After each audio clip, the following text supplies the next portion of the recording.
আল্লাহ বলেন ওয়ামা মিন দাব্বাতিন ফিল আরদি ইল্লা আলাল্লাহি রিজকুহা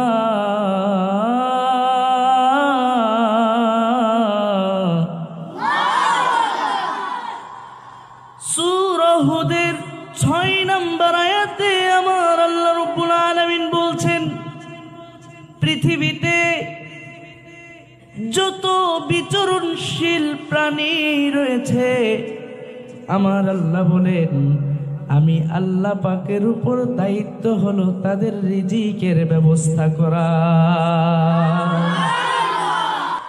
হযরত সুলাইমান আলাইহিস সালাতু ওয়াস সালাম তিনার কথা পশু প্রাণীগুলো শুনতো বুঝতো।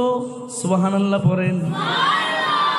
এত বড় আমার আল্লাহ রাব্বুল আলামিন ক্ষমতা যে নবীজিকে দিয়েছিলেন সুলাইমান আলাইহিস সালাতু ওয়াস সালাম, তিনি হলেন সমস্ত এই পৃথিবীর শাসন তিনি করেছেন। সুবহানাল্লাহ পড়েন।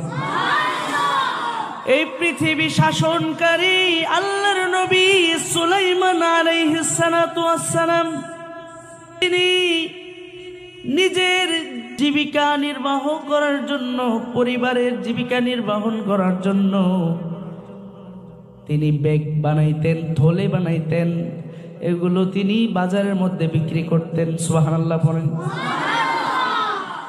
পুরো পৃথিবী শাসন করে অথচ তিনি নিজেও শ্রম করেন, সেটা বিক্রি করে সেই অর্থ দিয়ে তিনি জীবিকা নির্বাহন করেন। সুবহানাল্লাহ বলেন। একদিন আমার আল্লাহ রাব্বুল আলামিন বললেন ও গো সুলাইমান আলাইহিস সালাতু ওয়াস সালাম, আপনি আকাশের দিকে তাকান। সুলাইমান আলাইহিস সালাতু ওয়াস সালাম আকাশের দিকে তাকালেন, তাকিয়ে অবাক হয়ে গেলেন। আল্লাহ, আকাশের দিকে তাকালে রাতের বেলায় শুধু তারা দেখতে পেতাম, কিন্তু আজকে শুধু আকাশের মধ্যে থলে দেখতে পারতেছি, ব্যাগ দেখতে পারতেছি। আর এই ব্যাগগুলো, থলেগুলো মনে হয় আমার তৈরি করা।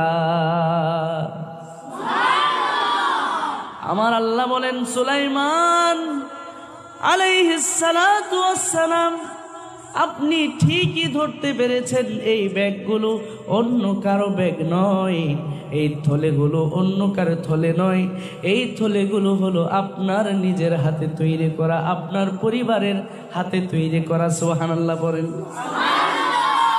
আমার আল্লাহ বলছেন ও গো সুলাইমান আলাইহিস সালাতু ওয়াস সালাম, আপনার পরিবারটা অনেক বড়, আর আপনি যেই থলেগুলো তৈরি করেন সেই থলেগুলো বাজারে বিক্রি করেন। এই ব্যাগগুলো শুধু মানুষই কিনে না, বরং আমি আল্লাহ পাকের পক্ষ থেকে ফেরেশতা নাজিল করে এই ব্যাগগুলো কিনে অর্থগুলো আমি আপনাকে দেই, রিজিকের ব্যবস্থা করে আপনার সংসার চালিয়ে দেই। বিসমিল্লাহি তাওয়াক্কালতু আলাল্লাহ। যদি আপনি আমি আল্লাহ পাকের উপর ভরসা করি, আল্লাহ পাক ভরসা করার কারণে আপনার আমার রিজিকের মধ্যে বরকত দান করবেন। সুবহানাল্লাহ। আনা ইন্না জন্নি আবদি বি, বান্দাবান্দি আল্লাহ পাক রব্বুল আলামিন ওনার উপরে যে যত বলিষ্ঠ ধারণা রাখবে আল্লাহ পাক রব্বুল আলামিন ওনার কাছ থেকে সে ওই বলিষ্ঠ ধারণা করার কারণে তদ্রূপ সে পেয়ে যাবে। সুবহানাল্লাহ।